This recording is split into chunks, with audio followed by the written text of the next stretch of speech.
President Buhari confers Order of Merit Award on Professor Oluremi Obafemi of the University of Ilorin.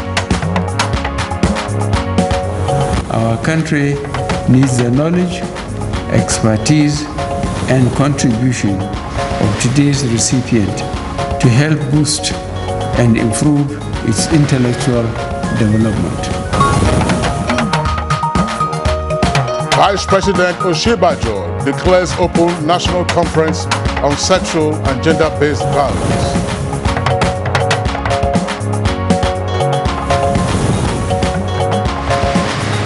Global Forum on Migration and Development in Progress in Morocco.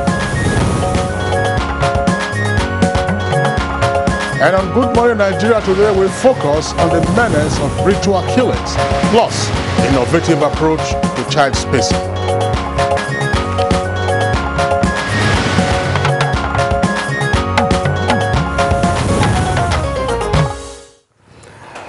Ritual killings involve the mutilation and murder of a human being for fetish purposes.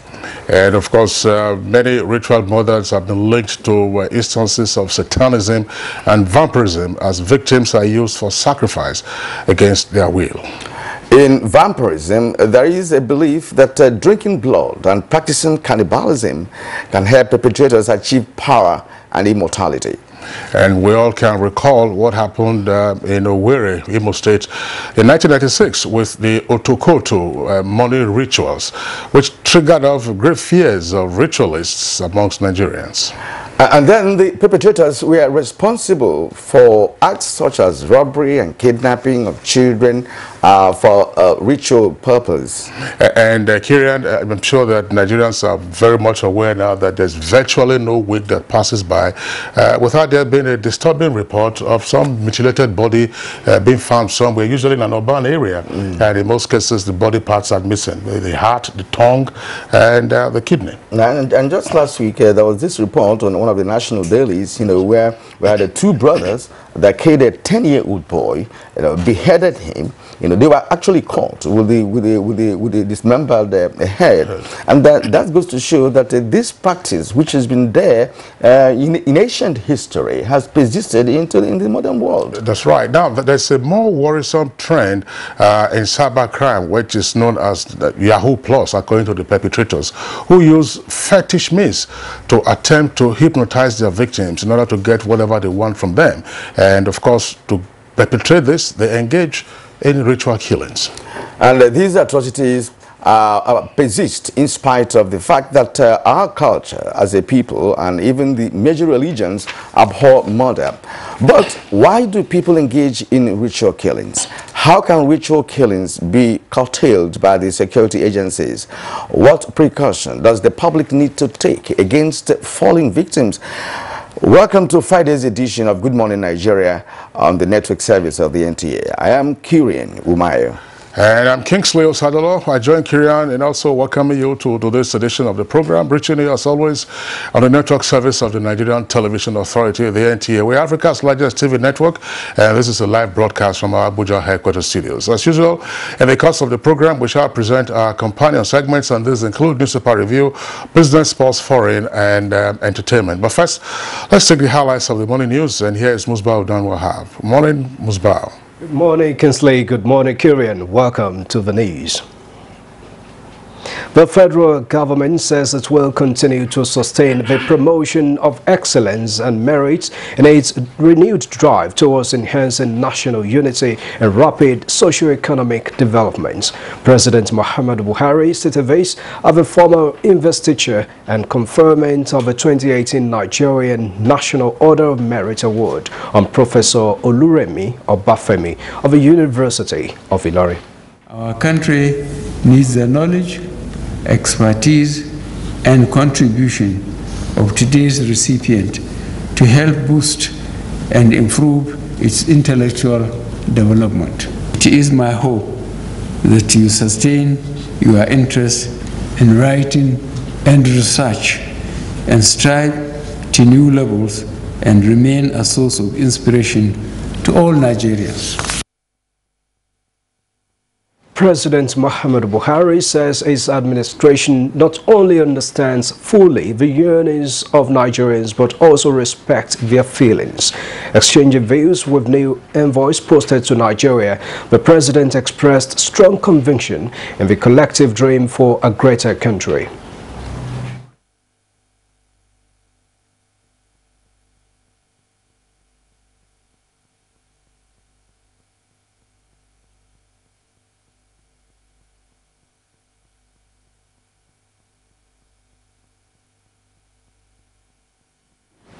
Meanwhile, the federal and state governments are working on a uniform set of standard operational guidelines that lay out simple steps for effective response to gender-based violence across the country. Vice President Yemi Osinbajo's service, while declaring open a two-day national conference on sexual and gender-based violence response in Nigeria, holding in Abuja. Happily, we now have more states adopting laws and policies and guidelines for holding perpetrators accountable through the rule of law. We're currently working on a uniform set of standard operational guidelines that lay out simple steps for effective response across the country. Research-based evidence shows us already that where the gender gap is... Now, entry and return. How are the partnerships handled by multi-stakeholders groups? Have the positives been translated into actions? These are some of the questions of the opening plenary of a Global Forum on Migration and Development underway in Marrakesh, Morocco. It's a phenomenon. It has been up to now on the increase. There's an expectation that we'll see maybe even more people on the move. And therefore, what is a good thing is to try to manage that the best way we can collectively. Most of these migrants, they contribute to the economic development of the host countries where they find themselves, or even the transit countries where they find themselves. So it is very important that we treat migrants with dignity and we uphold and respect the human rights of these migrants. And back in Nigeria to the National Assembly, the Senate has urged Association of Oil Marketers to reverse its decision to embark on strike if all outstanding subsidy debts owed its members by the past administration are not paid within 7 days. The legislators also advised agencies of government concerned to expedite action in paying the arrears as approved by the federal government within 2 weeks. Nobody should say anything about President Muhammadu Buhari not doing enough, because he has played his part. The government has done its own. We have done our part. Somebody somewhere is stopping this. It's something which is about 400 and something billion, Mr. President. If we had paid it at that time, it would not even have amounted to 500 billion. Engagement and roundtable on these issues are more important than just a passing of a prayer. And to the Green Chamber, the House of Representatives has urged the federal government to terminate the recent reconciliation agreement entered into with a private company on Ajaokuta Steel Company Limited. The lawmakers also called for accelerated legislation by both chambers of the National Assembly to ensure the removal of Ajaokuta and National Iron Ore Manufacturing Company, Itakwe, from the list of government properties slated for privatization. The House highlighted these while adopting recommendations of the House ad hoc committee set up to investigate issues surrounding Ajaokuta Steel Company. Nigeria has capable hands other services of the Federal Republic to manage the integrated plans when properly funded. Agreed? Those are the top news for now. We'll return to Kingsley and Korean, but after this break. Good morning. Unemployment, notably youth unemployment, features strongly in our party's manifesto. We intend to attack the problem frontally through revival of agriculture.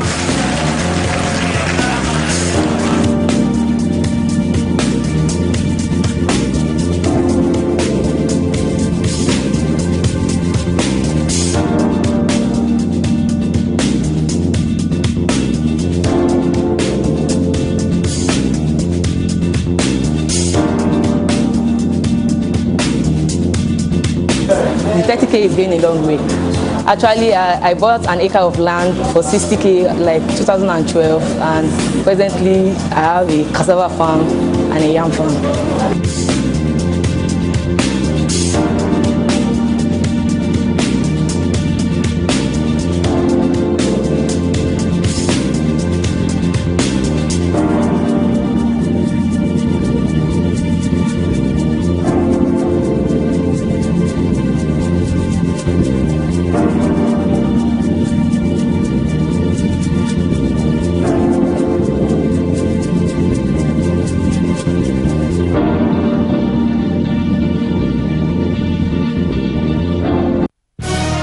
Reorganized, trained, and fully equipped, we are the new improved Nigeria Police Force. We fight crime, we bust syndicates. Whatever the crime, wherever the hideout, the Nigeria Police Force will get you busted. Stop kidnapping, armed robbery, murder, pipeline vandalism, and other criminal activities. Be productive. Be security conscious. Join the police force to secure your life and property. This message is from the Nigeria Police Force Public Relations Department. To anyone who ever pushed me to go further.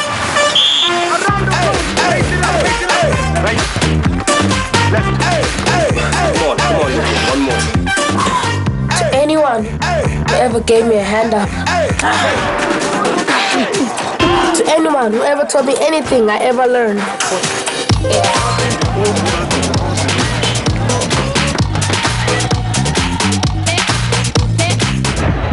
To those who work together to set the bar higher.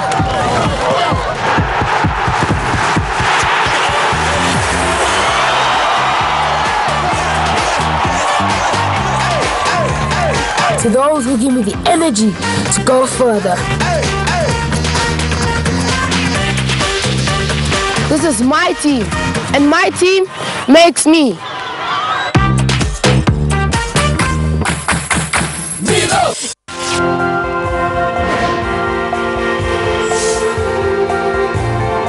My name is Mrs. Felicia Odunola Olojede.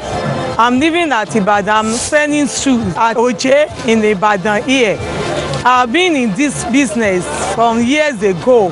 There is no government, no anybody that helped me to assist me in my market. But now I collected 100,000 from BOI program. I like the program. Now my business has been increased without any collateral, without any surety. I've returned the money back. I advise the federal government to continue with the program.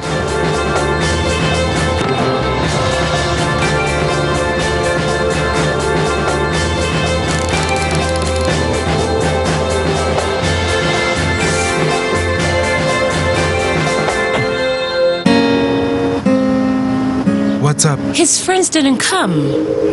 Hey, let's practice. But you're going out. Don't worry about me. Nothing satisfies a mother more than seeing a child grow up. But I know as he sweats, he'll face the risk of germs which can cause skin irritation. That's why you need the new best ever Dettol Cool. Its new advanced formulation with extra menthol protects from up to 100 illness-causing germs and gives your family icy cool freshness. Growing up needs Dettol protection. You in the air-conditioned office with the itchy throat. Strepsils. Girl in the spotlight with the raspy throat. Strepsils. You in the pollution. Yes, you. Dry throat. Strepsils. Hello in the downpour with the scratchy throat. Take Strepsils. Strepsils, with its soothing medicinal ingredients, will heal the harm done to your throat from external factors. Strepsils. Strepsils. Strepsils, for a dry, itchy, raspy, scratchy throat. Kehinde suffers from indigestion. His twin Taiyi suffers from heartburn. Sometimes it's the other way around, or both. That's why they use Gaviscon Double Action. It soothes within 3 minutes and lasts for up to 4 hours. For double relief from heartburn and indigestion, Gaviscon Double Action. This is Good Morning Nigeria, where we tackle national issues, and now we go to business. The Securities and Exchange Commission, SEC, says e-dividend registration will boost liquidity in the capital market. Chimaobi Water Energy has more on this on Business News. In a bid to ensure a reduction in the unclaimed dividends profile as well as increase liquidity in the capital market and the economy, the Securities and Exchange Commission, SEC, has enjoined more Nigerians to take advantage of the ongoing e-dividend registration. The Acting Director General of SEC, Mary Oduk, stated this at an enlightenment program on e-dividends and contemporary issues in the Nigerian capital market held in Enugu. Ms. Oduk noted that the essence of the e-dividend mandate management system is to ensure the investors and shareholders are protected in the capital market. She stated that the e-dividend regime bypasses these limitations by ensuring that dividends which do not exceed 12 years of issue are credited directly to an investor's account after declaration by the paying company and within a stipulated payment period through simple interbank transfer. The e-dividend registration exercise started on November 23, 2016. Meanwhile, the floor of the capital market held this week's positive trend as the market experienced bearish sentiments, closing at minus 1.07%, and the all-share index of 30,819.10 basis points as at close of market 6th December 2018. Here is a graphic representation of the figures.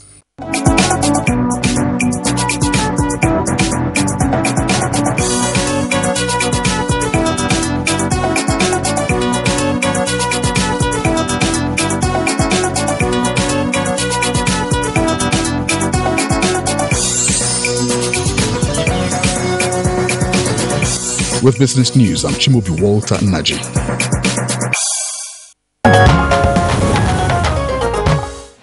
Thank you very much, Chimaobi Water Energy, for the business package. Newspaper review is up next for us.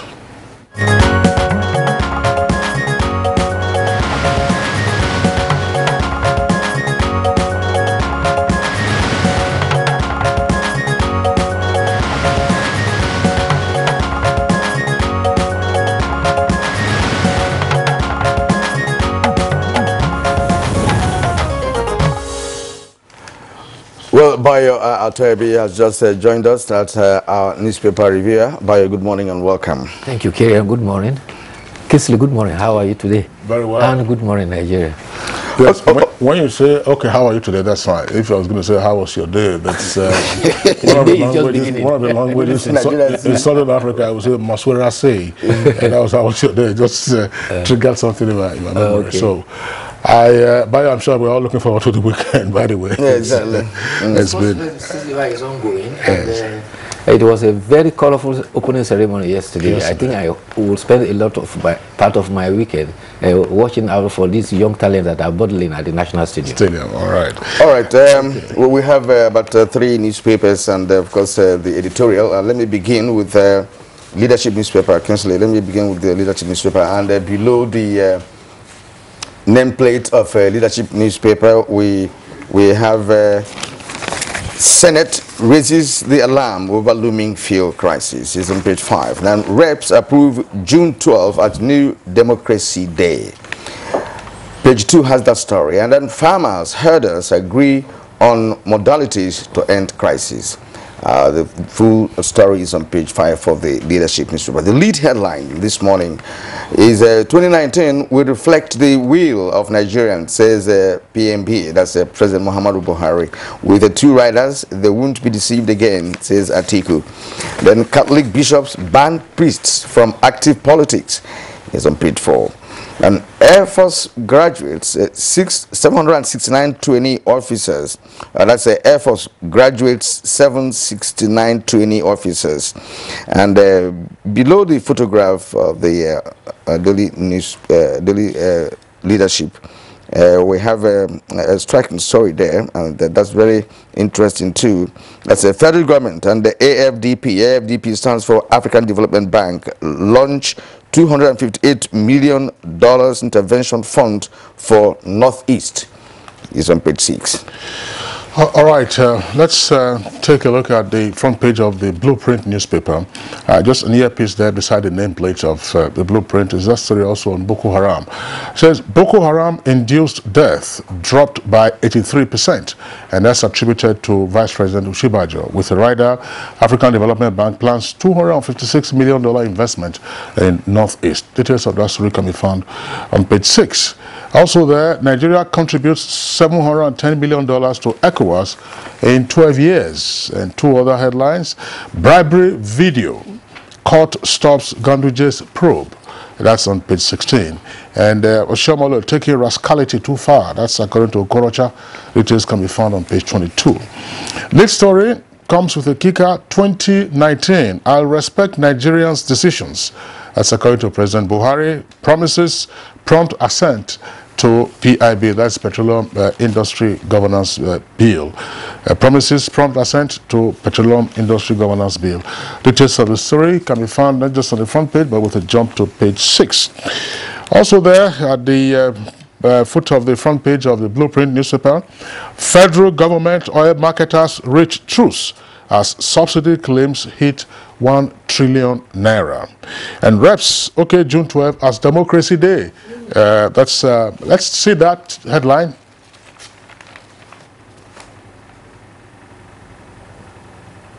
Yes. Reps, okay, June 12 as Democracy Day. Details of that story can be found on page 14. And military needs 9 billion naira for boots yearly. That's according to a bureau. That's page 17. And Ebonyi University sacks 63 lecturers over sexual abuse, forgery, and others. That's page 27. And over 600 firms bid for NNPC insurance business. Page 35. Bio. Yes, let me draw attention to two stories. One by leadership, which Kirian read earlier on, which says that the Senate is warning about a looming fuel crisis. Well, that is immediately countered by the report read by Kingsley now on the Blueprint, which says that federal government and oil marketers reach truce. You will recall that there's been concerns and anxieties about impending fuel crisis because marketers were threatening that unless they were paid what they were owed for subsidy, there was an inclination that they would shut down the supply system. But with the report about truce, it means therefore that people, the tendency towards panic buying will be stemmed. The other report concerns the International Criminal Court that has indicated that it is investigating farmer headers crisis to determine whether there were crimes committed against humanity within its own jurisdiction. The lead prosecutor, Fatou Bensouda, says that the office has received reports about violence in north central and northeast of Nigeria. And the report, according to them, indicated escalation between late 2017 and 2018 from a rise, and this, according to the report, is as a result of a rise in ethnic militants, community vigilance, and as well as the passage of grazing law in some of the affected states. So, aside from the farmers' headers crisis, they also say that militias are also reported to have cashed in and clashed with security forces we deployed to those areas. Some of the attacks, according to the report, on civilians were allegedly committed by criminal gangs involved in cattle rustling, but were often blamed as headers and farmers' clashes. But the encouraging news is that all these incidences of farmers and headers' clashes has all of a sudden gone down, particularly since the arrest of Tashaku in Benue and the operation Wild Swing the other day when they gave their report about their activities. Apparently, now the internally displaced persons in Benue, Nasarawa, and Taraba have all started going on. Hopefully, they will all be celebrating Christmas in their homes. I think from all indications, there has been some kind of a criminality involved in this headers farmers story, because there was this documentary some time ago on NTA channel, you know, where it was discovered that there are specific kind of robbers who are specialized, you know, in cattle rustling. They are armed. And to stop them, you need a combined force of the military and police to do that, because they're armed to the teeth, you know, and they have the method of, you know, loading upwards of 100 to 200 cows, you know, in their trucks. Right. When people talk about cattle rustling, the image that comes to my mind is stealing a cow. And I imagine how huge a cow is and how is it possible to steal a cow. No, and now you are talking about 200 cows. You have the language. You command the cows to move and they follow you. These are animals. That's the thing. Okay, now let's go to... I was just wondering, you know, farmers' herders clashes are not exactly the same as cattle rustling. You know, cattle rustlers, these are cattle thieves. But it is with the grazing route that the herders come into conflict with the farmers. And what Bayo was saying, it has to do with occurrences in Benue.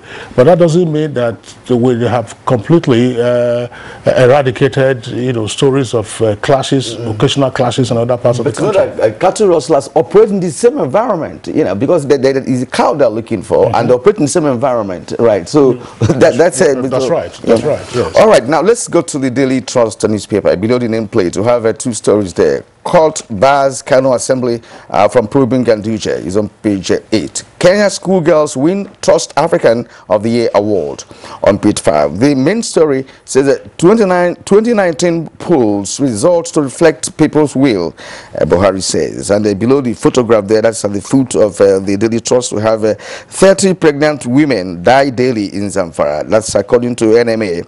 The Nigerian Medical Association is on page 4. Environment Minister emerges a mayor of Nasarawa on page 6. Oshimbajo unveils $258 million intervention in Northeast. Talking about the Northeast, the Nigeria Army High Command has deployed officers in the ranks of Majors General and Brigadiers General to the Northeast. The Chief of Army Staff, Lieutenant General Yusuf Buratai, says this is to enable the army end the terrorism in the shortest possible time. He told newly promoted officers and in the ranks of Major Generals and Brigadier Generals yesterday, I expect you to pick your bags and start heading towards the Northeast. He urged their wives to take good care of the home fronts, as they have always done over the years, and he assured them you will not miss them. It may be recalled that the president also directed the Chief of Army Staff to relocate to the Northeast and remain there until the security situation has improved considerably. The same instructions has also been given to the Chief of the Air Force, Chief of the Air Force. The President Muhammadu Buhari has assured Nigerians that come 2019, the concerns about the elections will be waived off, because he says that government will do all that is necessary to ensure that the outcome of 2019 elections reflect the will of Nigerians. President was receiving the letter of credence from a new ambassador for Finland, and he said it is the right of Nigerians to elect leaders at various levels in 2019, and all efforts will be made to safeguard the integrity of the process. He declared, I respect the people's feelings. I assure all that we will have a free, fair, and credible election next year. All right, Bayo, thanks. Kieran and I read the story of the court decision barring the Kano House of Assembly from continuing with its probe of the allegation of receipt of kickbacks by the governor.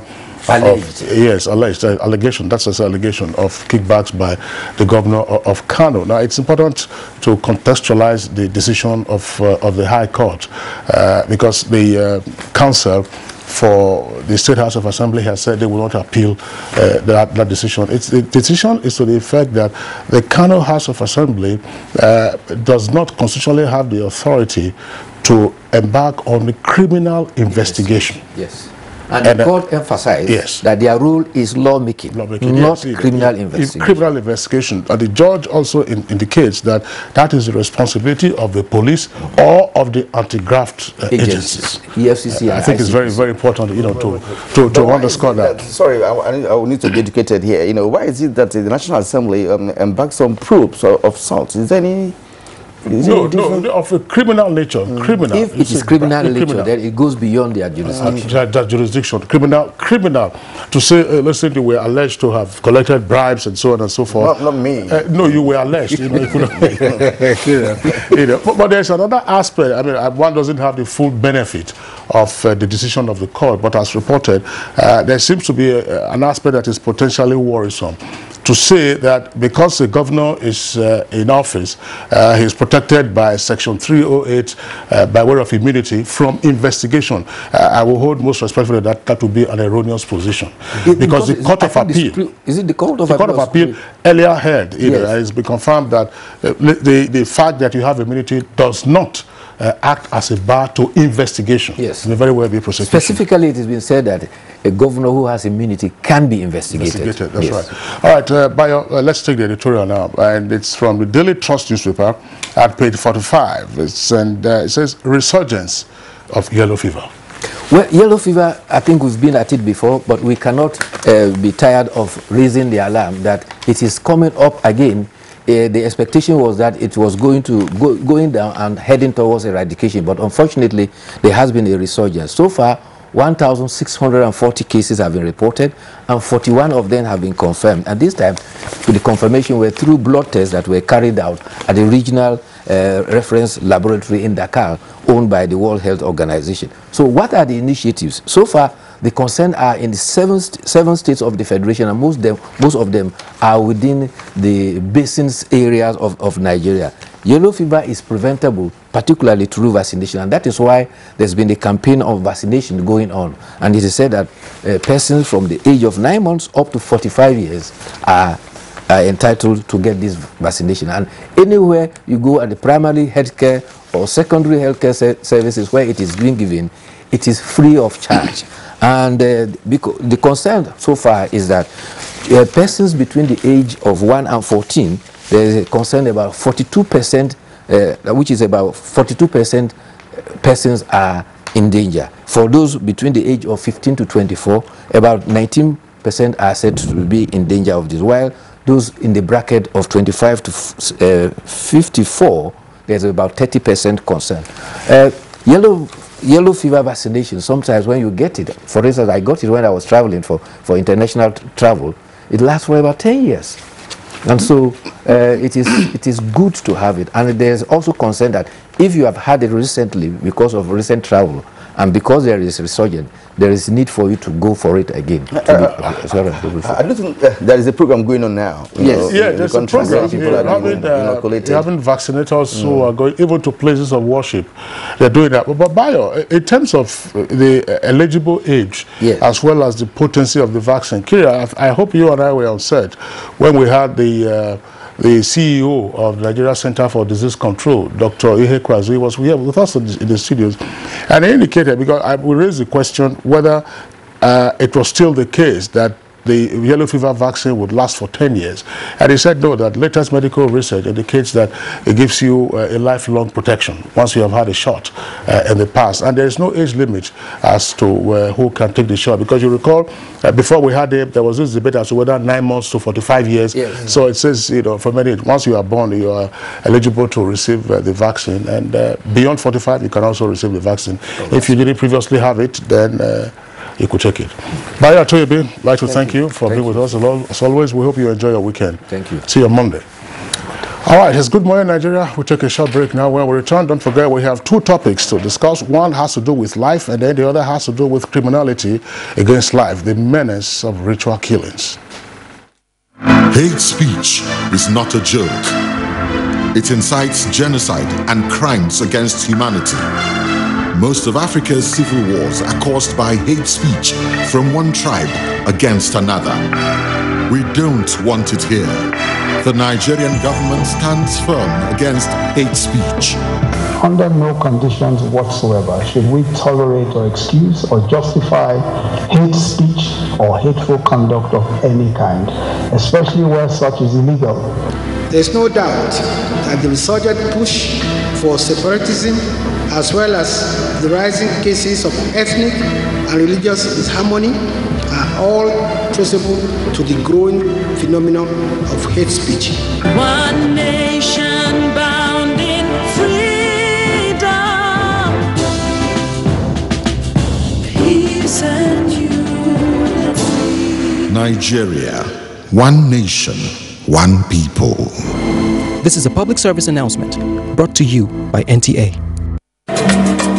The Honorable Minister of Information and Culture, Alhaji Lai Mohammed, cordially invites commissioners for information across the 36 states of the Federation, heads of public information organs, information managers, and other delegates to the 47th National Council on Information with the theme Tackling Fake News and Hate Speech to Enhance Peace and National Unity. Date 11th to 13th December 2018. Arrival and registration of delegates starts by 10 a.m. on Monday, 10th December 2018. Venue, Umaru Musa Yar'Adua Hall, Murtala Mohammed Square, Kaduna. Special guest of honor, Malam Nasiru El-Rufai, Executive Governor of Kaduna State. Deaconess Grace Isugegbe, Permanent Secretary, Federal Ministry of Information and Culture. Announcer.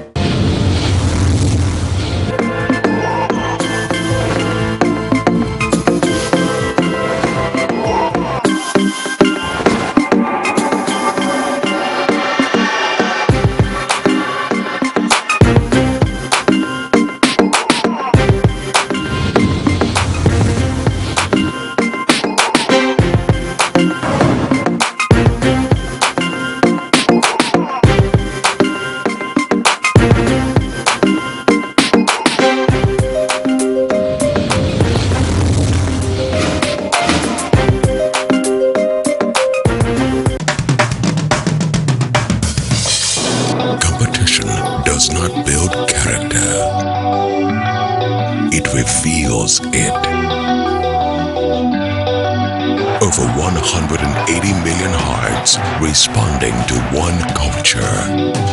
Winning.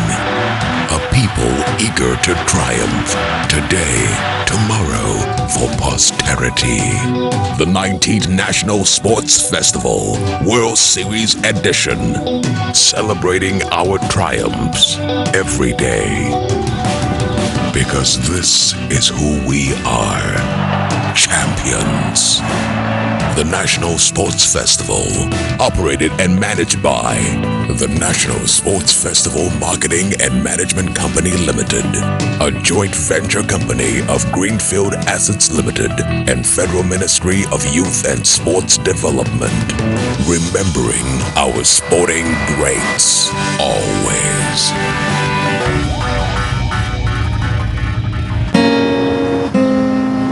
What's up? His friends didn't come. Hey, let's practice. But you're going out. Don't worry about me. Nothing satisfies a mother more than seeing a child grow up. But I know as he sweats, he'll face the risk of germs which can cause skin irritation. That's why you need the new best ever Dettol Cool. Its new advanced formulation with extra menthol protects from up to 100 illness-causing germs and gives your family icy cool freshness. Growing up needs Dettol protection. You in the air-conditioned office with the itchy throat. Strepsils. Girl in the spotlight with the raspy throat. Strepsils. You in the pollution. It's you. Dry throat.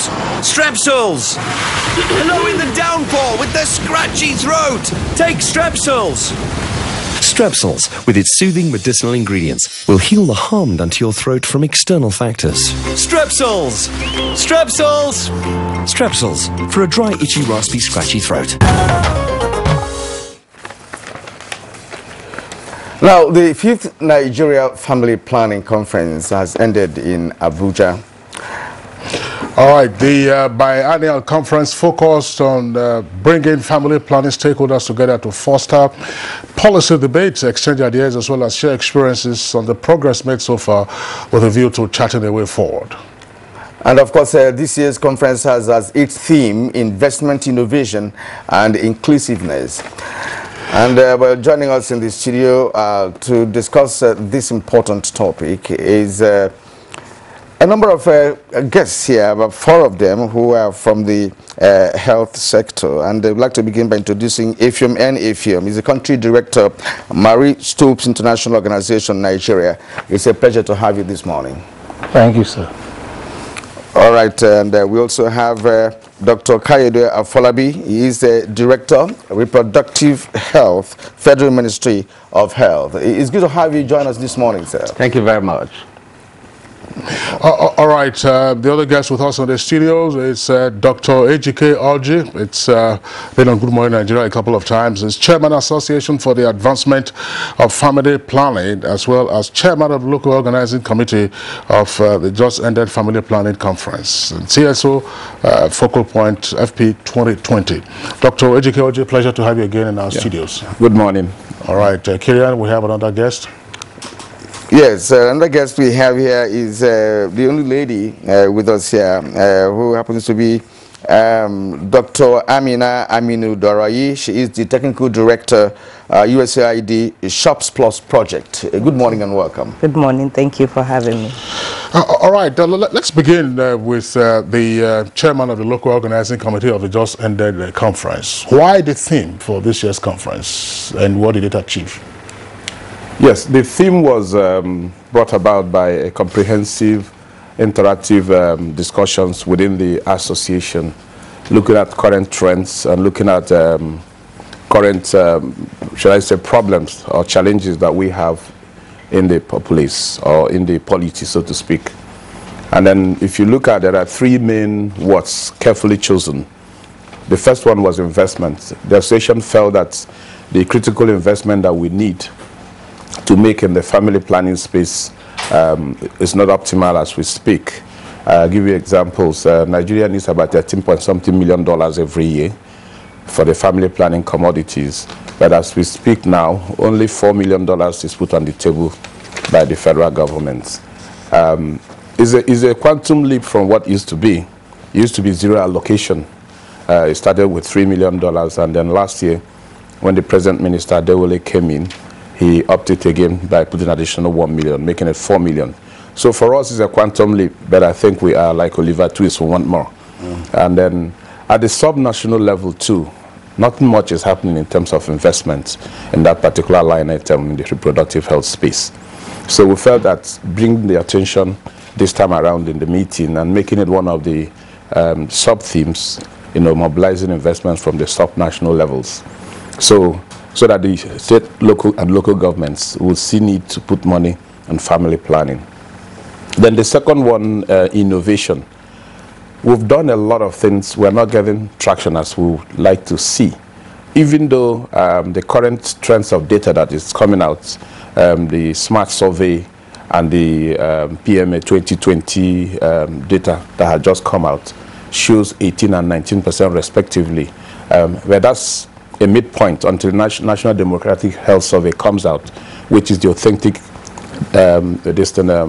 should I say, data that comes out from the Federal Ministry of, the National Bureau of Statistics. They help to bring that out, and even the National Population Commission. Until that comes out, we wouldn't know, but it shows, if that data is okay and correct, it shows also a quantum leap that actually, within the past 2 years, Nigerians' CPR has increased by 2 percentage points each year. That's a lot for a huge country like Nigeria. And then the last one is... what is CPR? Contraceptive prevalence rate, modern methods. Then the last one, inclusiveness. We feel that family planning is a right.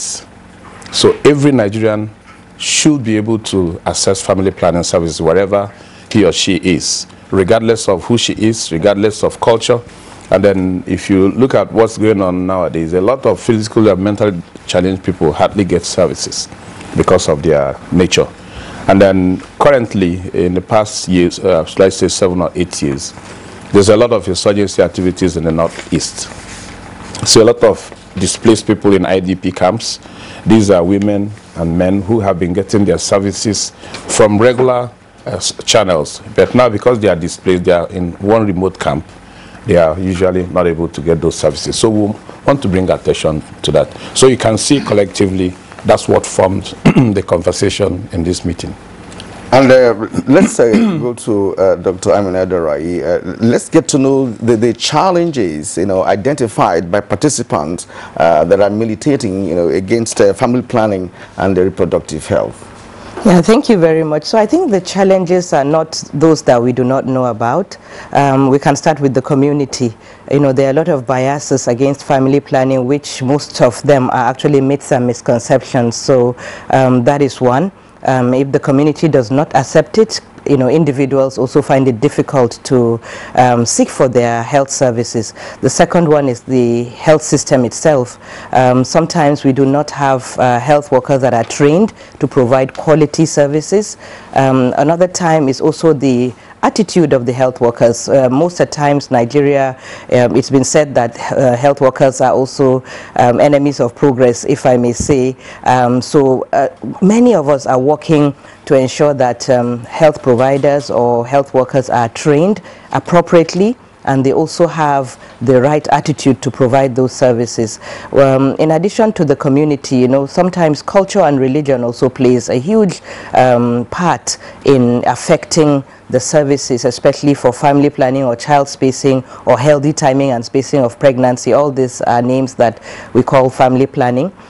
Because you see, whether the Christians, the Muslims, those are the two major religions, sometimes because of, and mostly it's actually misconceptions. They believe that they are not expected or allowed to take modern methods of contraception. But during the conference, there was the pre-conference session that was on interfaith, and all these things came out. As an organization or as a community of family planning practitioners, we have done a lot. We have even worked with religious leaders to come up with documents that have family planning either in the Christian faith or in the Islamic faith, that it's actually appropriate and can be used. So really the challenges at the individual level, of course, you have cost of services, because not only for family planning, for almost all health services, so cost is a big issue. And if women and even men, especially women that most times in the rural areas are not buoyant enough, they don't have the resources to actually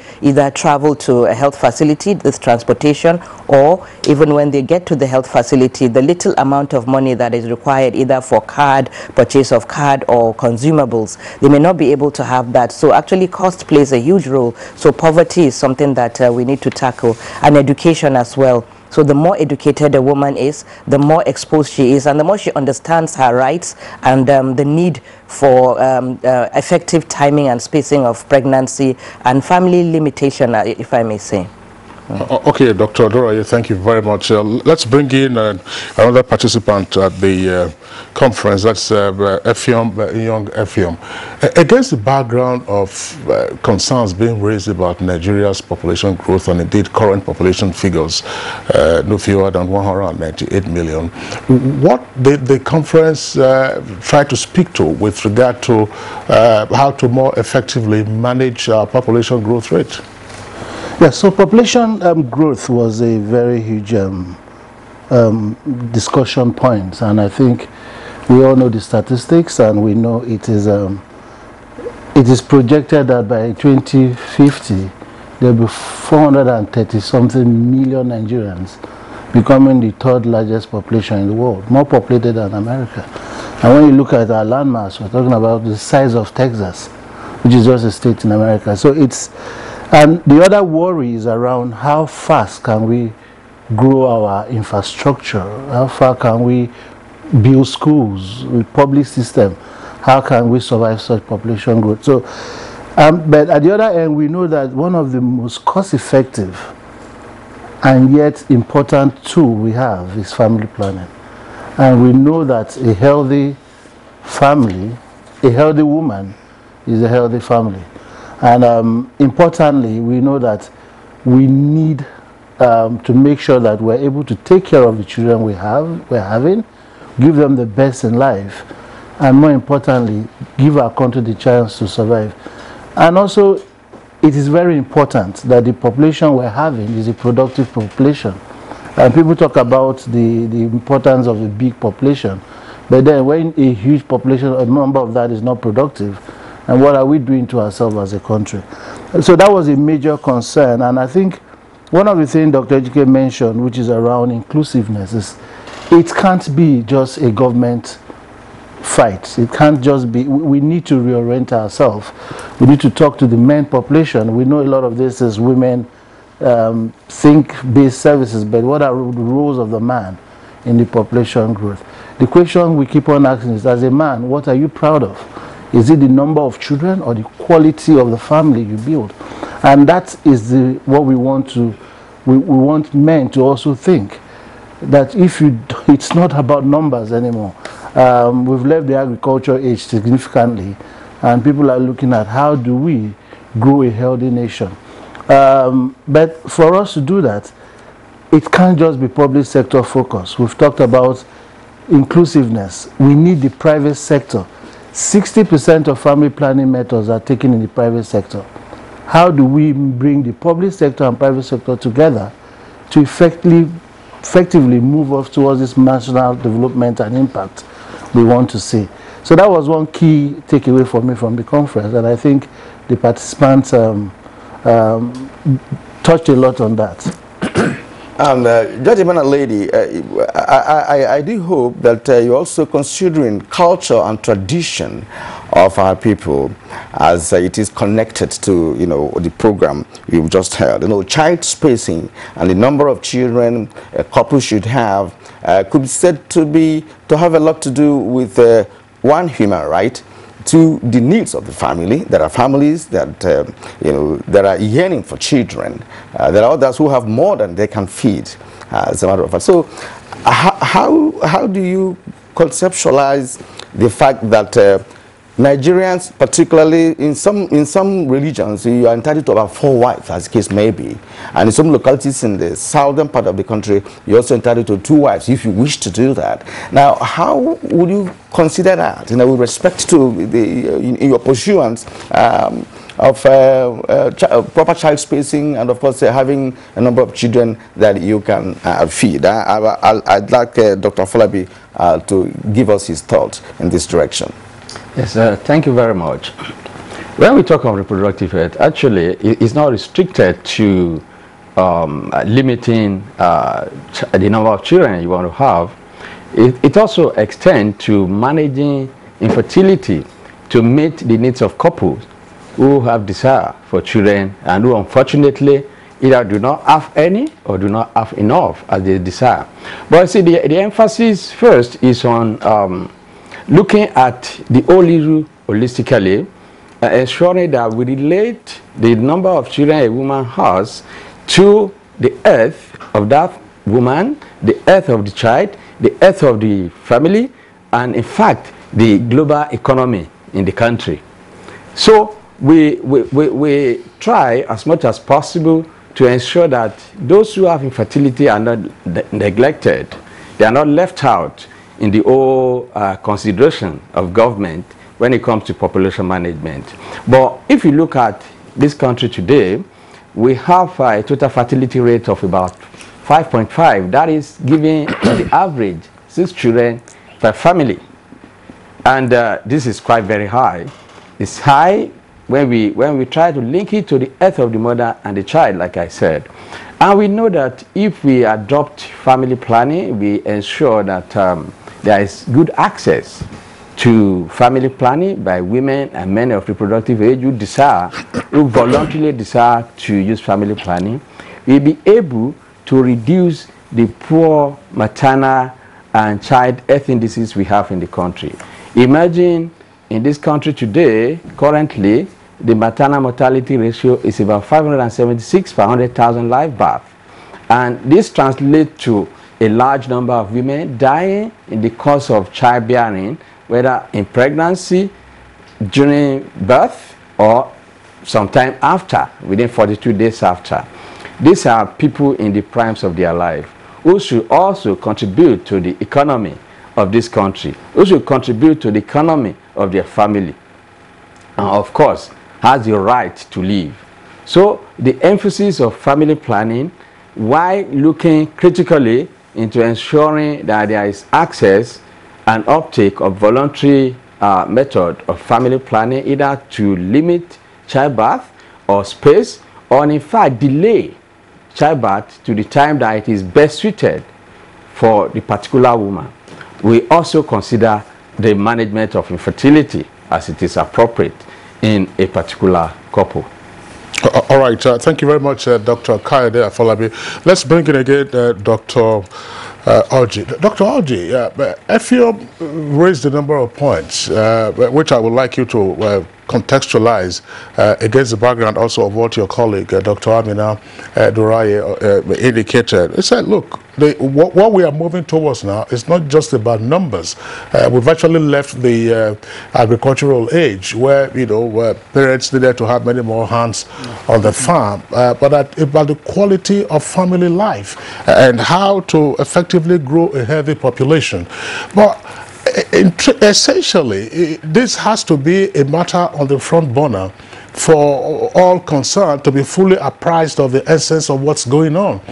But how then can we, I don't know whether this was part of what the conference addressed, how then can we further sensitize the populace in a season and an age, and I'm sure you must have heard this, in the past decade or more, what you've been hearing has been fruit of the womb, fruit of the womb, fruit of the womb. Each time you're hearing fruit of the womb, the population is popping. So fertility rate 5.5, you said that. Yep. Fertility rate 5.5, and then population growth rate 3.2. And in the meantime, our GDP growth rate can't match that. So how do we reconcile all of this in the context of saying, look, put this issue on the front burner. We know that we're going to have some population crisis, if we're not already having some demographic crisis, and then let persons buy into appropriate family planning measures. Thank you very much. I think I'm so excited that you brought this up. It was actually central to the conversations that we had. And to show you how we were all focused on, yes, we have a burgeoning large population. Our population architecture, we have 60% of our population under the age of 30. But the one that is more worrisome is what we call the dependent population is 0 to 15. 0 to 15 is 45% of our population. And we have only 3.5% of our population above the age of 65. So you can see that the population arrangement in the country means that the dependent population is so much compared to the people who are in incomes and supporting the population. So it was so central. And to tell you how central it was for us, the two major, should I say, keynote addresses were focused on that. The vice president was one that was invited to give the keynote address, and he was talking about the role of government and issues of family planning and demographic dividends, which is exactly what you're trying to talk about now. And then the annual population lecture series has become an integral part of the conference. The keynote address also talked about governance, rights, and then things that go around quality of life. Now, let's get back a little bit about what you just said. Our population now can be an opportunity for us, or it can be a cause. Like you mentioned, demographic crisis. We are actually almost, if not in a demographic crisis. And what are the reasons? One, remember a few weeks ago or months ago, you see plane loads of Nigerians coming back from Libya. And that's immigration. And if you look at the quality, if I will use that word, the kind of people coming back, these are very unskilled labor. They had nothing in terms of skill to offer the Libyan people. So they were discriminated against. In fact, it's said that 14% of all the people who cross the tempestuous, it's always good to qualify the Mediterranean Sea. It's one of the most dangerous seas in the world. But people every day want to cross over to Europe. So what's driving them? I said 14% of those people who cross are Nigerians. In 2006, I was invited by the Norwegian government to come and be part of, developing their strategy for Africa in terms of women's sexual and reproductive health and rights.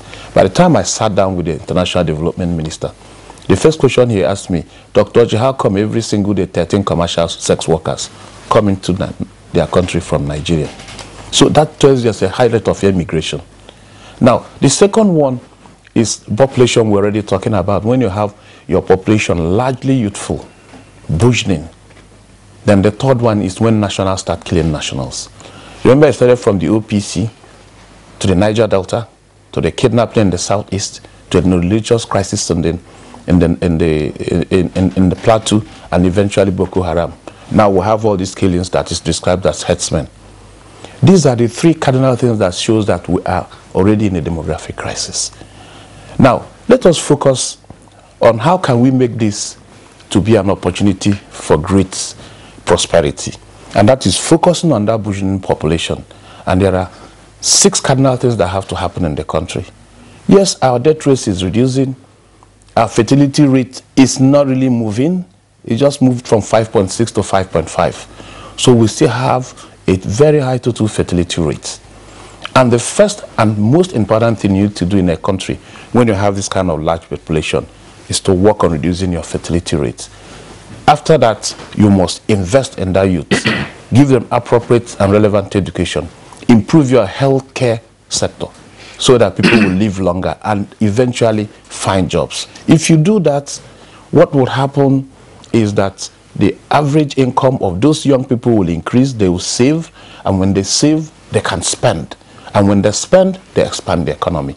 So that is the central part of the conversation, the Vice President said. I was wondering, so again, for the benefit of our viewers, because you have a broad spectrum of viewers of Good Morning Nigeria, when you say reduce fertility rates, Dr. Durai, does that mean that somebody would say, let me say it in pidgin, they say, make we not the born again, or they want to shut everybody? Is that what it implies? Actually, that is really not what it implies, because from the name family planning, it's actually just to plan your family. And it is a rights issue, it's a choice issue.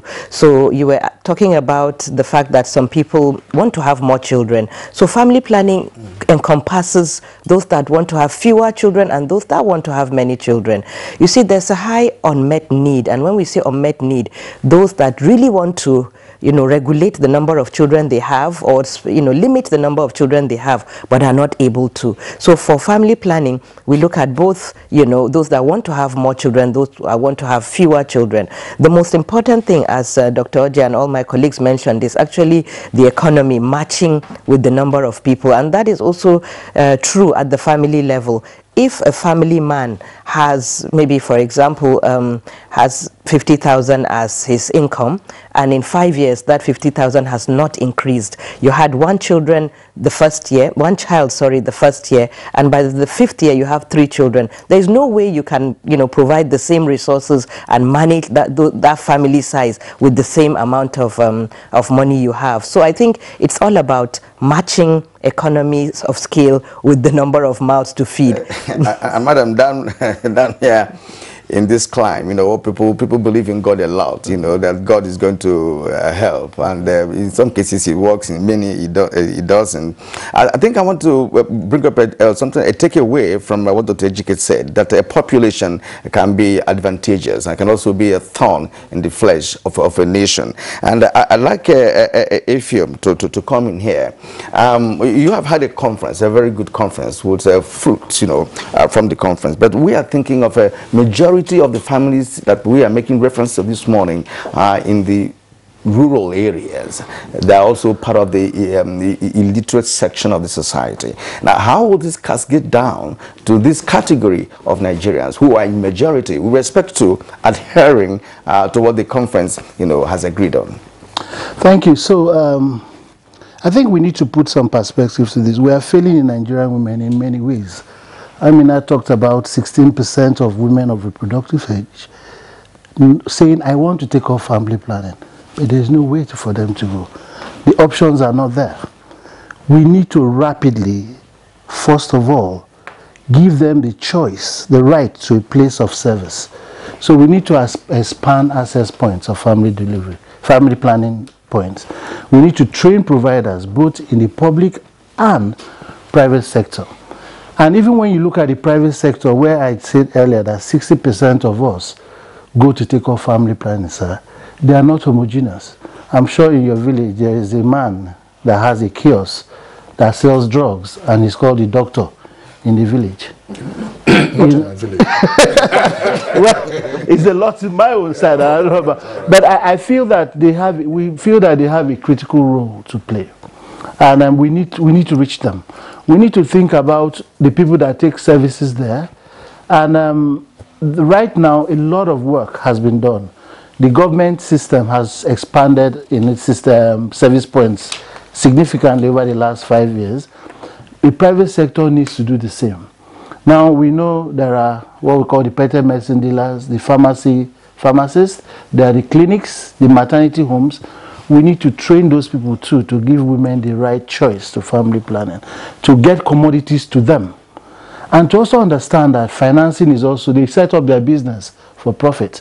How do we bring financing options so that they don't turn back a woman? This 16% we're talking about.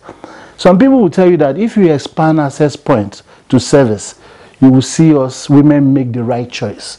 So it's not just about religion alone. It's not about cultural bias alone.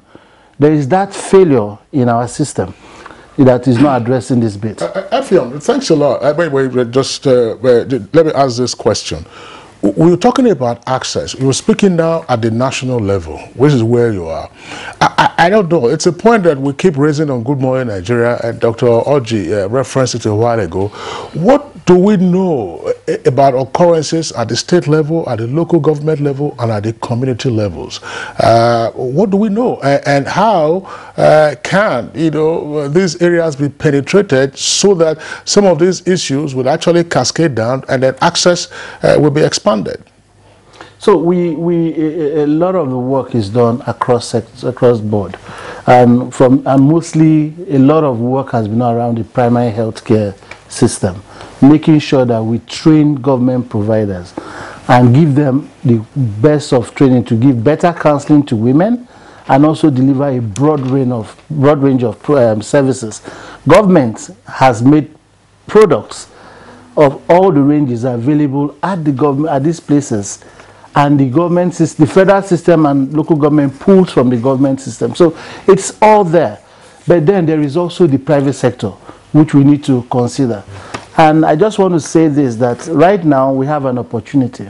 There is the pharmacy bill before the president waiting for signature. That will allow all stakeholders be able to expand family planning access to those cadre of people that are in those communities you're talking about, in those healthcare facilities we're talking about, in those clinics. We can now be able to really have that clear inclusiveness in our service delivery thinking.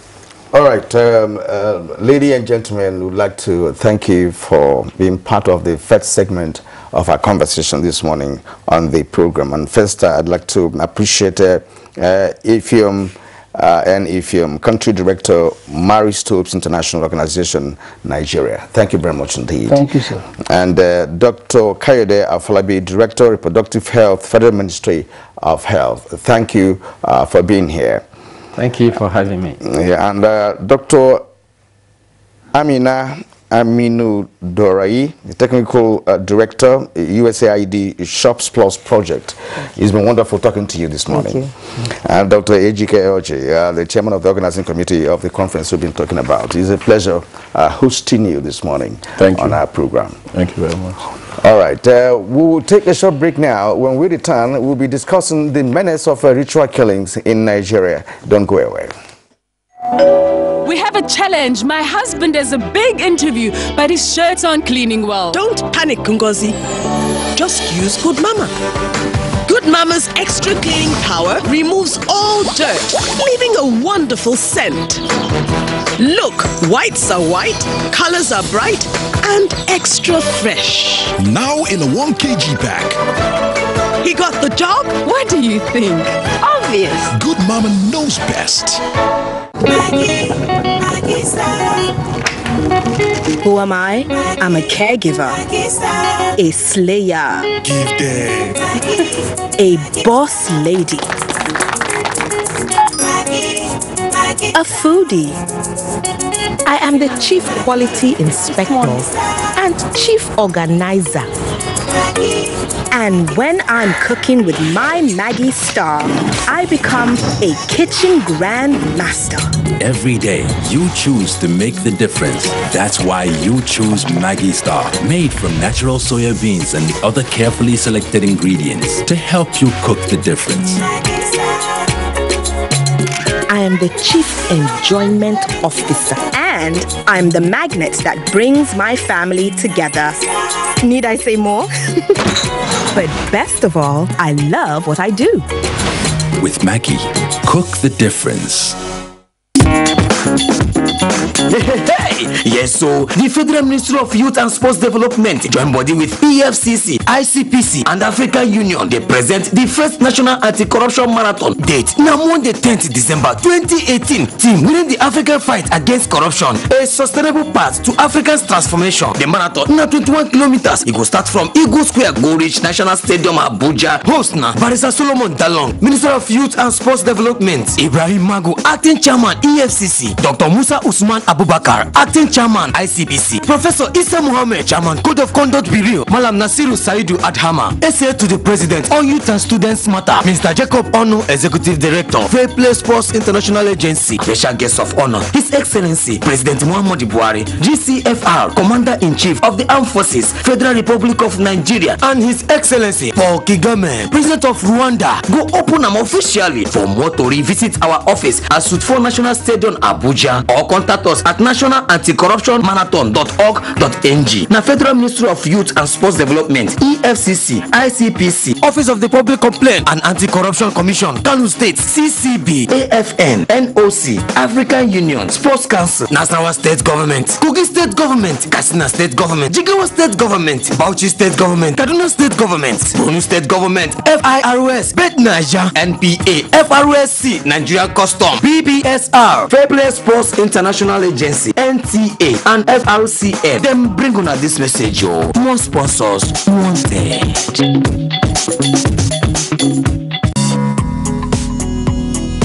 In line with the vision of promoting probity, accountability and transparency in the management of public funds, the Office of the Accountant General of the Federation has unveiled Compendium on Fiscal Rectitude in Government Revenue and Expenditure. The Treasury Journal that we've recently launched dwells largely on the operations of the Treasury, and in particular, the reform initiatives that we drive as the Treasury, namely the Treasury Single Account, the IPSAS implementation, the IPPS, and a host of others. Very incisive and educating. Grab a copy of the Treasury Journal from your vendor and get abreast with financial transactions such as monthly allocations within the federal, states, and local governments, Buhari's transformation policy on the Treasury, inroads to IGR, and many more mixed grilling stories. Remember, the Treasury Journal is a dependable ally for researchers, financial institutions, the academia, and policymakers. Treasury Journal, a fiscal rectitude in managing public funds. And to kickstart our discussion on the menace of ritual killings, here is a background report put together by Garba Mohammed Natala.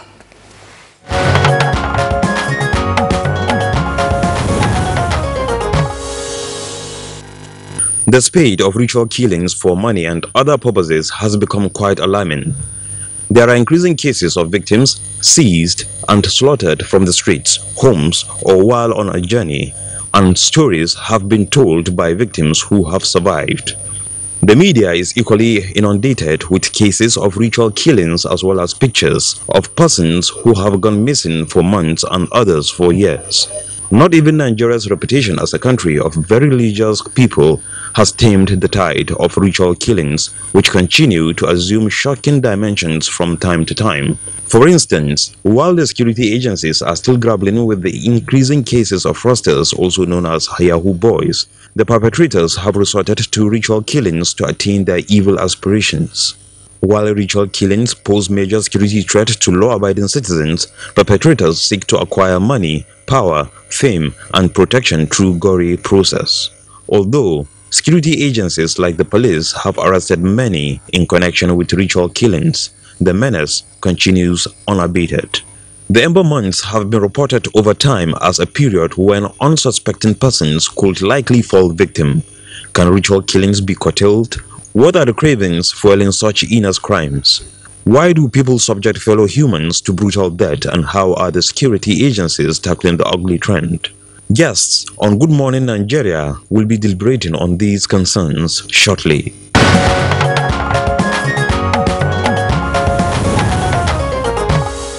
All right, thank you very much, Natala, for that background up. Joining us in the studios now to discuss this issue in greater detail, would like to welcome Professor Hawa Evelyn Yusuf. She's a professor of criminology and gender studies in the Department of Sociology at Kaduna State University. Professor Evelyn Yusuf, pleasure to have you with us on the program this morning. Thank you. Good morning, Nigeria. And also here with us in the studios is Acting Deputy Commissioner of Police, Jimoh Moshood, is Force Public Relations Officer. Acting DCP, so your bosses will not say that we have elevated you before time. Acting DCP, Jimoh Moshood, pleasure to have you with us on the program. Thank you for having me. Good morning, Nigerians. Okay, Kirian? And from our Interlude studio, we have Ibezimako Ayanya. He was Commissioner of Police for Benue, Ekiti, and Kogi State. It's a pleasure to have you, Ibezimako. Good morning. Good morning. Ladies and gentlemen, you're most welcome to this segment, and of course, is a topic that touches on all aspects of our life, because when a human life is taken the way it is done ritually, it becomes a problem not just for the society but for families. But let's think of it. Ritual killing was dated back in the ancient history, but one wonders why it has persisted in this part of the world, not just in Nigeria but many other African countries. And we would like to ask Ibezimako to lead us here. In your experience over the years, you've been Commissioner of Police in about 3 states we've just mentioned. What do you make of the continual ritual killing in our society? Thank you very much. Like you said, in the olden days, ritual killings were done for purposes of burial of kings and protection of communities. But the alarming rate now in Nigeria is that youth have gone into ritual killing for purposes of making money.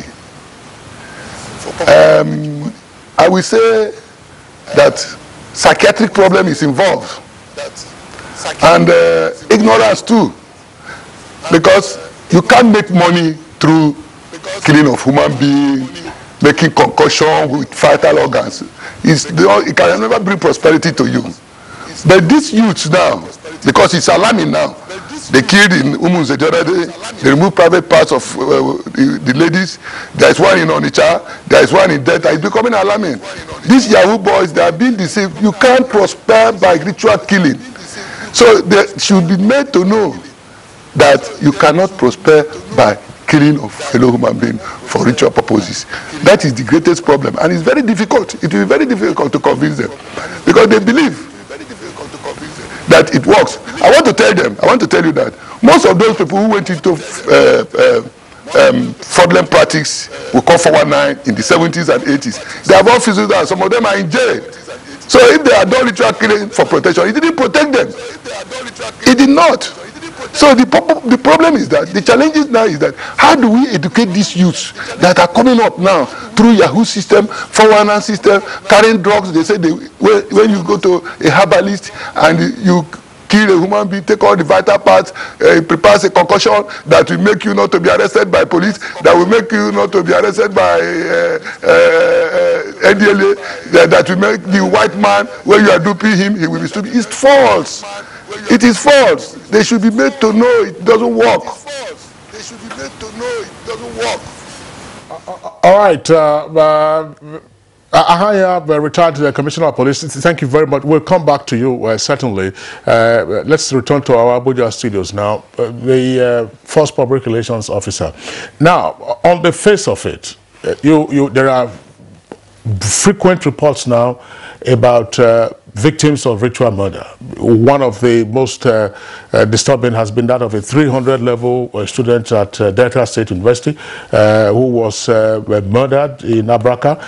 A few days later, another body was mutilated in Asaba. After that one, Ogara. You go to Onitsha, you go to Benin, you go to Kogi, you go everywhere. So there are concerns that Nigeria is probably in the grips of an epidemic of ritual killings. What is it that the police authorities know at this time? Thank you so much. I want to start first of all by saying the first case you have mentioned in Delta, we made several arrests.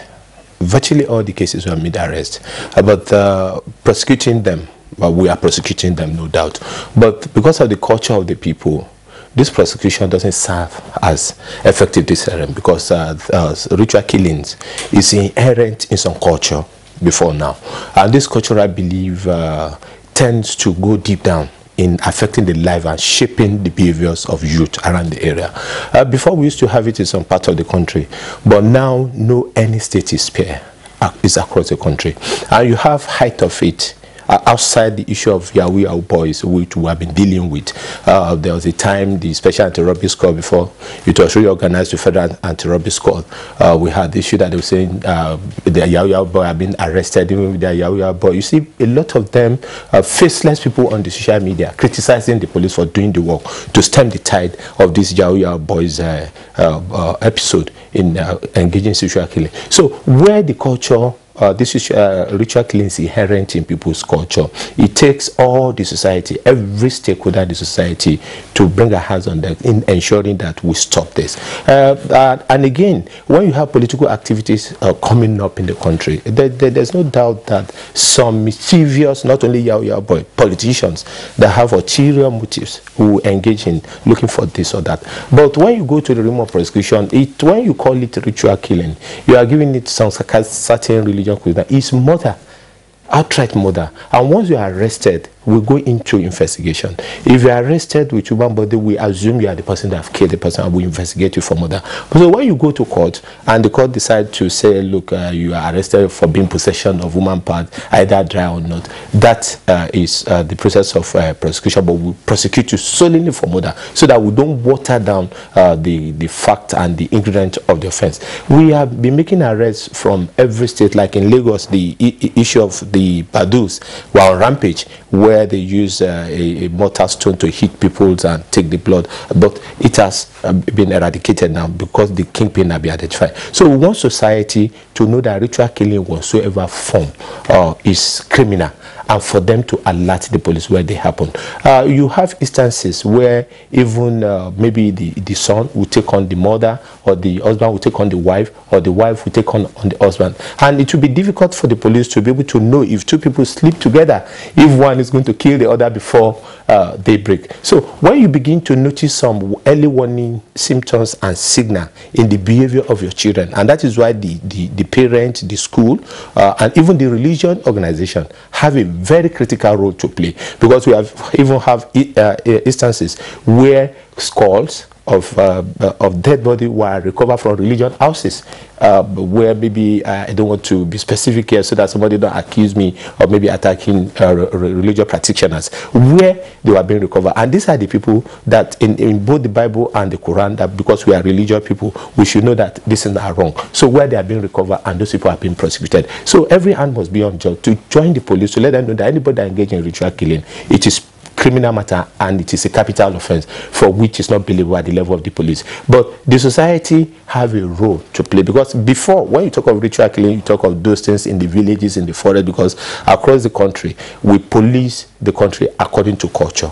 It's the culture of the people that determine how you police them. There's some states in this country that maybe when they get to some certain time in the year, you don't enter their forest, either for lumbering or for getting resources or for getting any other thing. They'll tell you that nobody enter the forest. Why?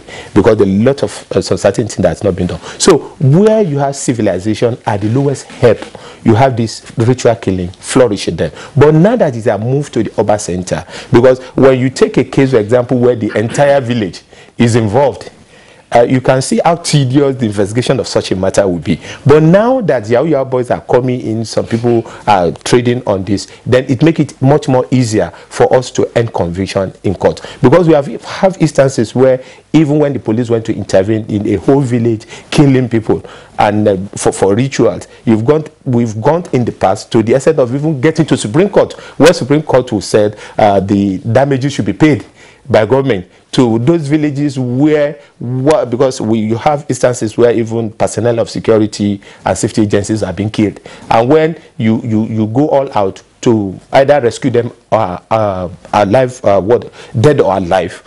you exercise some minimum. Let me just round up this. You exercise some minimum force, and at the end of the day, they will tell you that it's entirely they have done it. So we are doing a lot to stem this tide, and we'll continue to do it. Thank you, Jimmy Mushood. No, Kingsley, this has different dimensions, and he has talked about this kind of culture being inherent in different communities, and that brings up this question, because from available sources, human sacrifice, has been in existence throughout history, as we've all agreed, and some historians even went further, to trace it to the era of Neolithic or nomadic cultures before the emergence of civilization. And what worries us as as Nigerians is the preponderance of it these days. And in the 21st century. Exactly. So now let me ask Dr. Hawa Evelyn Yusuf, Professor of Criminology. I was coming to that, I know what happens in the academia. So, Professor, actually, what's your take in all of this? Well, first and foremost, we need to understand that once you add the word ritual to anything, it connotes a belief system. So, when killings are done based on belief, then you need to check the psyche of the believers in such belief systems.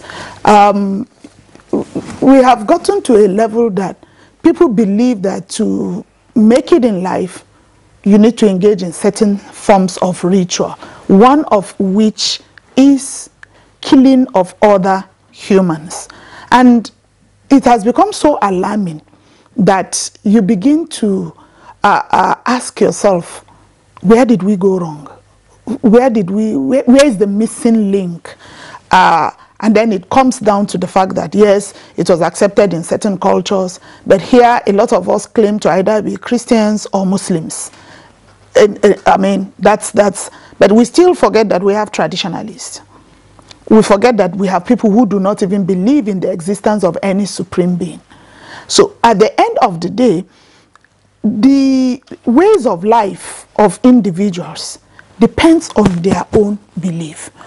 When you begin to tell them that nobody gets rich by killing other people, I ask, there are people who believe this.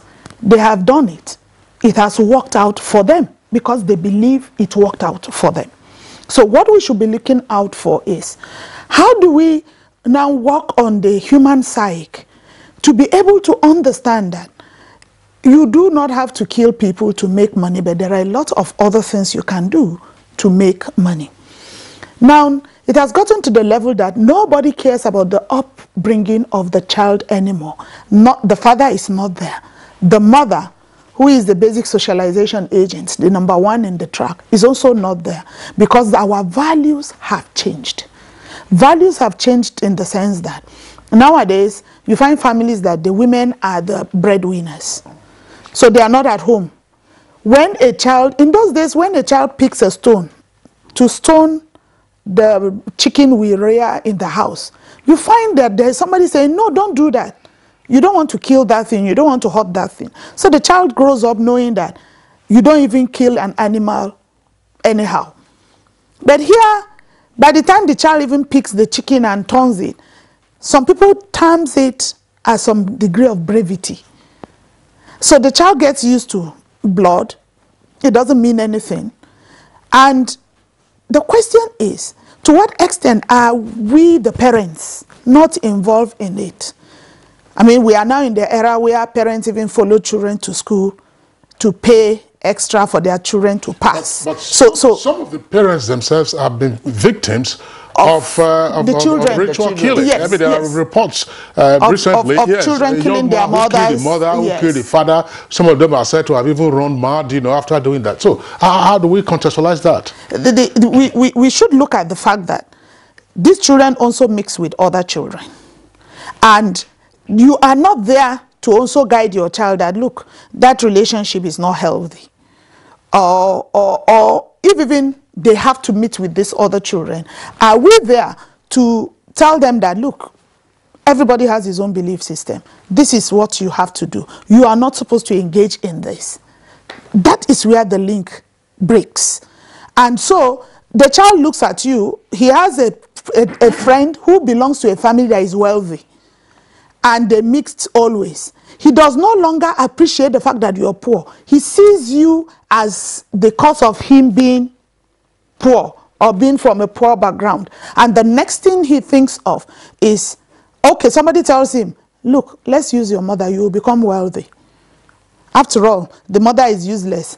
She doesn't provide anything. Let's use her now, as long as I am going to be rich. He does it, he discovers it doesn't work, and he gets mad. That's it.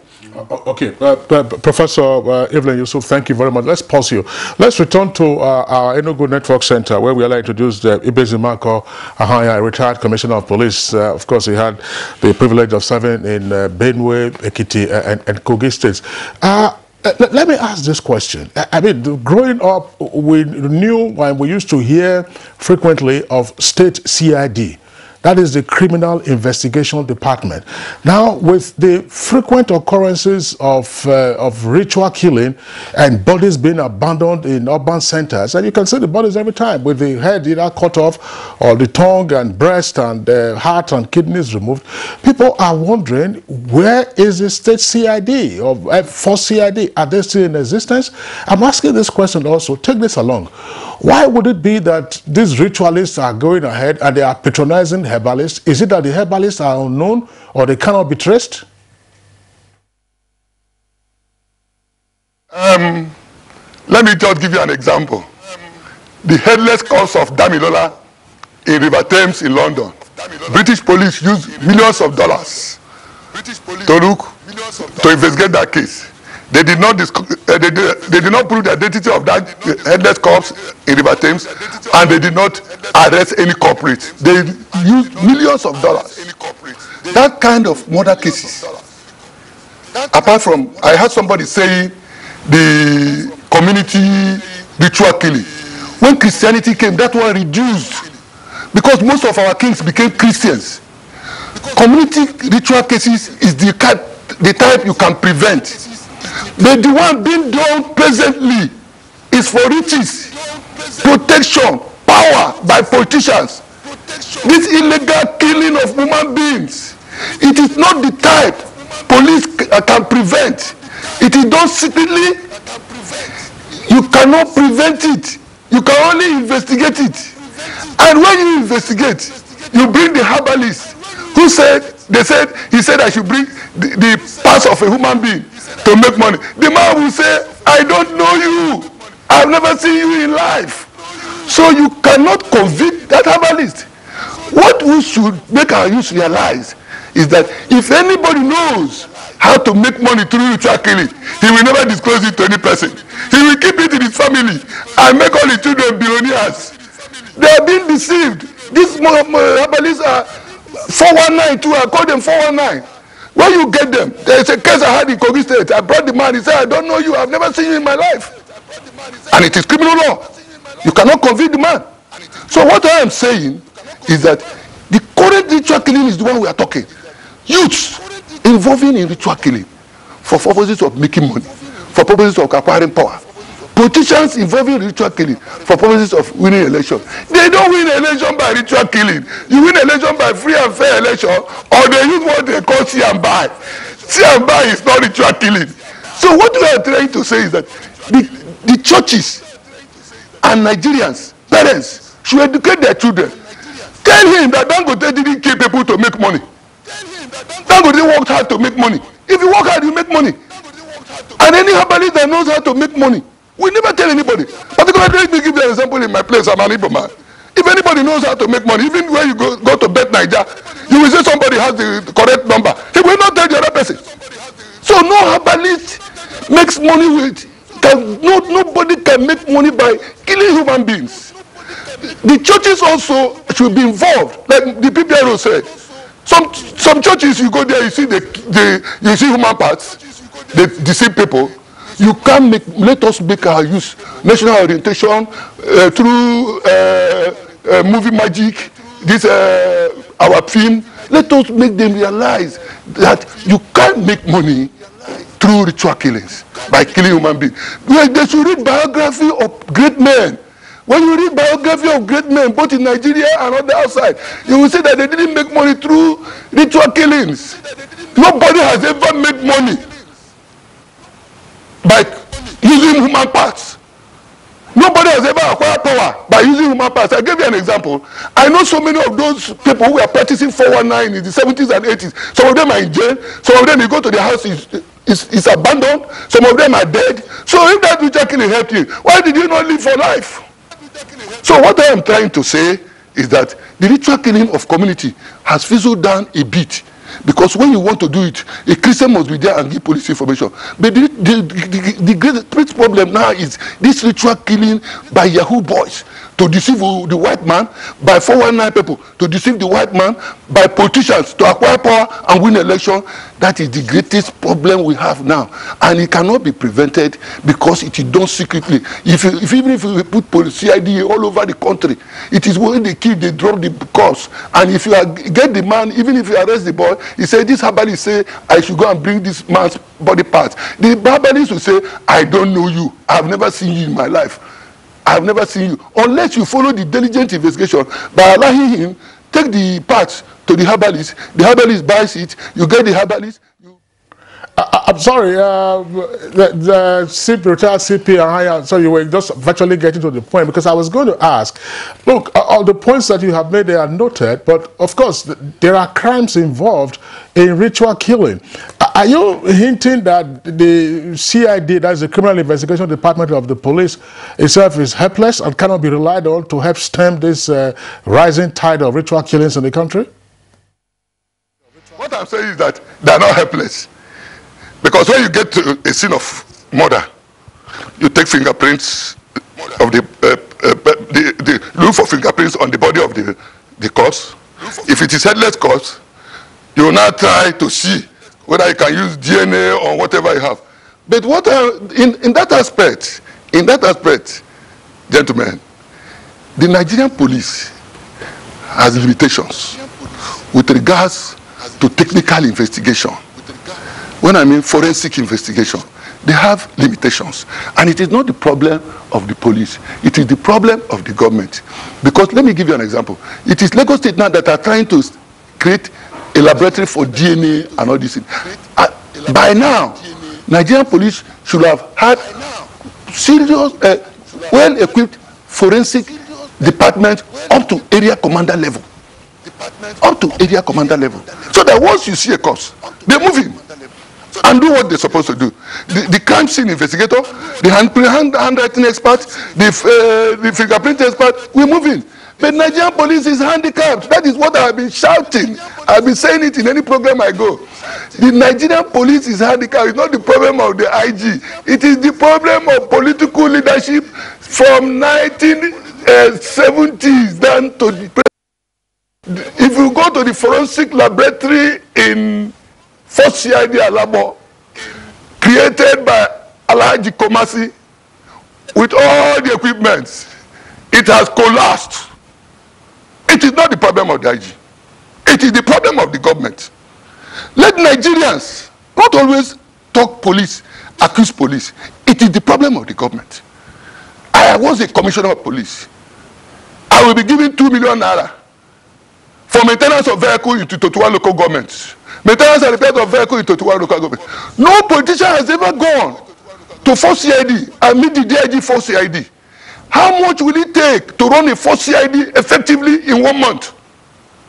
No politician has ever gone to meet a DPO and ask the DPO, how much will it take to run a divisional police station in 1 month?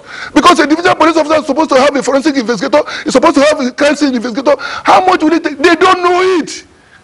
Every day people are shouting police inefficiency, police inefficiency. Nigerian police will have very good police officers that can do the job.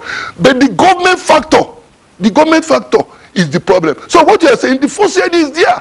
Go to 4 CID. Take a case to 4 CID. They will not see fuel. If they want to investigate a case in area, there will be no fuel. They say, when you talk, some people will say, IG is eating the money. What is the function of Senate Committee on Police Affairs? House of Rep Committee on Police Affairs, in National Internal Auditors. The only time they want to supervise the IG is when a policeman and a politician have problem on the road. Senate will want to invite IG to come and talk to them. Invite IG to come and tell you how much it takes to run one police station, how much it takes to run 4 CID, how much it takes to run state CID. Nobody knows it. A police station in Nigeria, minimum amount you can use to run a police station in a month is not less than 5 million naira. They entice it all over the country. I worked as a security officer in an international company, Friesland Campaigner. The MD will call me, Ibe, can you give me how much it takes to run the security department? I will present it, and he will give it. You see functional CCTV, everything moving. Everything moving. But in the Nigerian police today, all these senators, House of Rep, I said they should bring them one day for me and them to come and stand in the television. All right, retired Police Commissioner Ibezima Kwayanya, you have made very valid points here, and I won't go to Jimoh Mushid now because he has actually spoken for you, but that doesn't mean we're not going to return to you for further analysis. But there's something that really touched me, when he was making his comment, and I'd like Professor Hawa Ibn Yusuf, who is a professor of criminology, to look at this. Now, many lives have been lost, and I continue to be lost. I will continue to be lost because the activity has continued. Now, people have been prosecuted, according to Mushud here, and the thing continues. This, loathsome cultural and, repressive culture has persisted. Now, where does criminology come in here?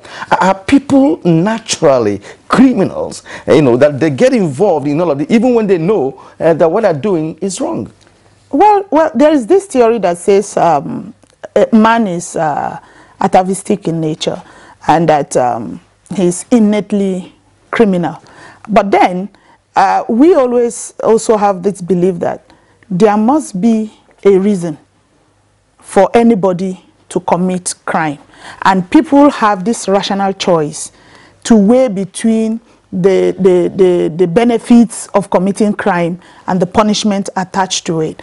I must say that where ritual killing is concerned, we still do not have a justice system that helps in actually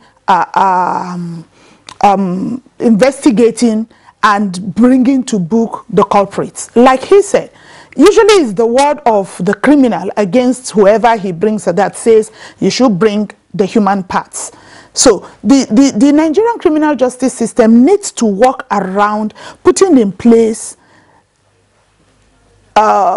punitive measures that will be able to serve as deterrent to other people who might want to. We have not gotten to that level where we have seen people actually being prosecuted for having engaged in ritual killing. We are always diverting it, calling it, and it is getting higher because, like we called it ritual, it is always done in occultic situations. It's always done in secrecy, high level of secrecy. At times, the only thing you find on the road is the body. You don't find them in the act. Then brings me to the issue of forensic investigation. Like he said, we do not have working forensic laboratories in the country. Those of us who teach criminalistics in the university teach crime scene investigation. I mean, a number of times I've gone to class and I tell my students, what are we going to do? We are talking about fingerprints. I don't have, as a forensic expert, I do not have the materials that we can use to take the fingerprints in a crime scene situation. I don't have it. The police do not have it. So even when we find bodies, it's always very difficult to trace it. And then if even we have the wherewithal to lift these fingerprints, Nigeria do not have a bank for our fingerprints. In the developed nations, they have data banks. They have fingerprints of every citizen. So it's always easy when you pick a fingerprint somewhere. You just go to the computer and it tells you exactly who owns that fingerprint. Because no two human beings have the same fingerprints across the whole world.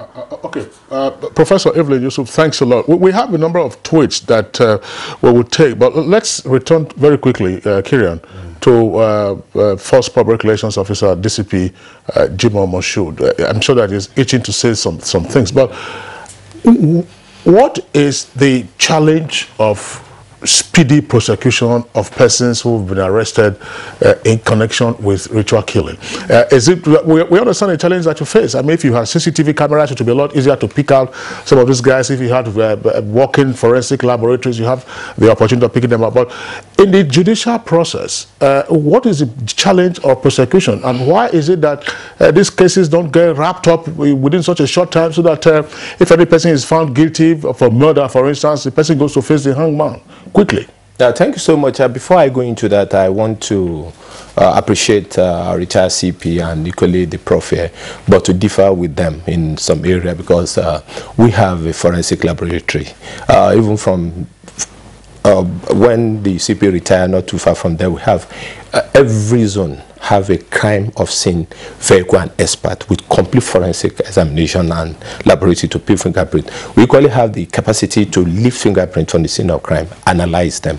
But at every command, the CP have been instructed when a crime of such occurs, you don't allow people to mess up the scene, and that is why we have this opportunity equally this morning to let the public know that if somebody died, you don't start rolling over the corpse even before the police come, because you remove all the exhibits, all the something that we can pick, evidences we can pick from the scene. So people don't preserve the scene for us. So we want people to know that they should preserve the scene, whether it is ritual killing, whether it is death or whatsoever. For us to people who have functional forensic laboratory. But now the federal government of the country have started the construction of the incident and database at the force headquarters. One is in Abuja, one is in Lagos. In a few months, it's about 95% completed, and we'll be able to enhance what we have. The Central Criminal Registry in Lagos is working efficiently, and across the world, all the embassies of this country depend on them to be able to get details of people who are traveling abroad, and we have been doing that. So we have that. So, and I want the prof to know that anytime they need such, they should be able to get across to us. What Lagos is doing is very laudable, and we want them to equally know that we have that equally in position. But like the question you have asked, we have convicted a lot of suspects, but where the problem lies is that people going to prison to go and grant pardon to those who are selected boys that are working for them. Because if you ask me to bring a body part to you and you're a politician and you win the election and have been convicted in prison, you go there and grant a pardon. The case of Reverend King should still be fresh in people's memory. A lot of people that have been convicted to death, the state governors refuse to sign. It's only with much appreciation to the, I don't want to be political here so that people will not say, but to the chairman of the APC now, His Excellency Adam Osiomole, is the only governor that signed all those people that have been condemned to death for various murder and for various other crimes. So the executives, governor of those states should be bold enough to sign this so that it can be a deterrent to others. That's what the law says. And when you are talking of human rights, international NGOs telling that capital punishment should be removed, when you talk of the right of the suspect, you talk of the right of the victim, because we are African. Deterrence is the best way to prevent crime. So those are the encumbrances, if at all there's any. But in speedy prosecution, it's quite very, very easy. Though we know that some society, they don't allow cases of this nature to go to court. They try all possible best at the level of the police. If they don't succeed, they go to DPP. By the time you send the case, because where somebody have died, or maybe 2 or 3 have died, you have to send your case to DPP. They go to DPP. By the time DPP will advise you, it says so and so people have no case to answer. So you wouldn't have grant to what do you call it, not to prosecute them. You can equally say Attorney General of those things going to court to issue nullly prosecute. In that regard, so we should be sincere. We shouldn't be pretender. All of us are pretender because we know where this problem lies and we know where the solution lies. It's not the responsibility of the police to teach your children that if you slap somebody, it's a crime. If you take a knife to stab somebody, it's a crime. If you kill your girlfriend, it's a crime. So everybody have a role to play, and including those agencies. Because if you have crops of women nowadays, that's prostitutions and being as long as human being. And if you have crop of your daughters that are in school, supposed to be in school, standing on the road to look for men that they didn't even know. They take them, nobody know their last point. They just take them for rituals. And when we look at the way we move around in the country, we make the job of policing very difficult, and people will look around and blame us. If I'm living my own time in the lorry now, for example, my family may be living without even informing anybody coming to Abuja. In those developed countries where we have things properly, if somebody is leaving Kaduna to Enugu, the people in Enugu know that so group of people are coming. But the bottom line is that if you are going to Onitsha, for example, and you find yourself on the way to Kaduna, you can't continue to go, because if not, you end up going to Niger Republic. You have to make a detour. So all of us must make a detour and do things the way it has been working for us. Jimam, we should thank you very much indeed.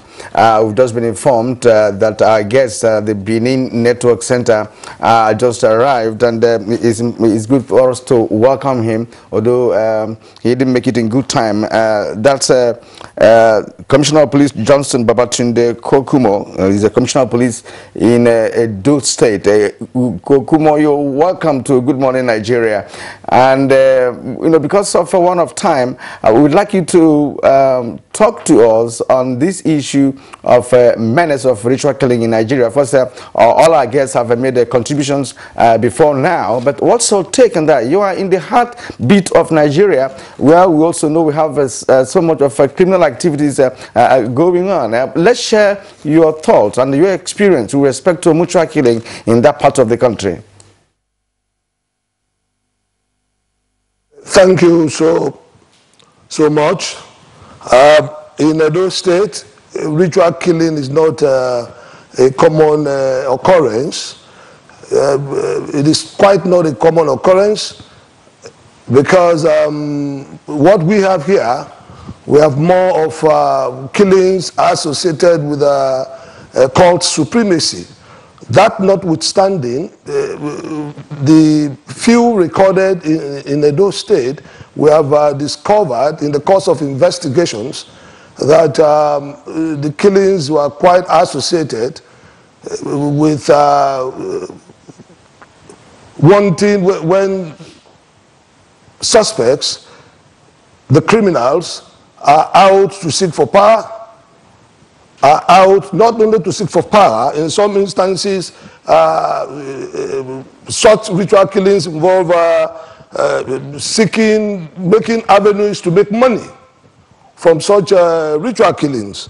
Recently, we had a nasty experience that was in November, when the young man killed the mother, a 65-year-old mother, and after killing the mother, he went further to have intercourse, sexual intercourse with the corpse.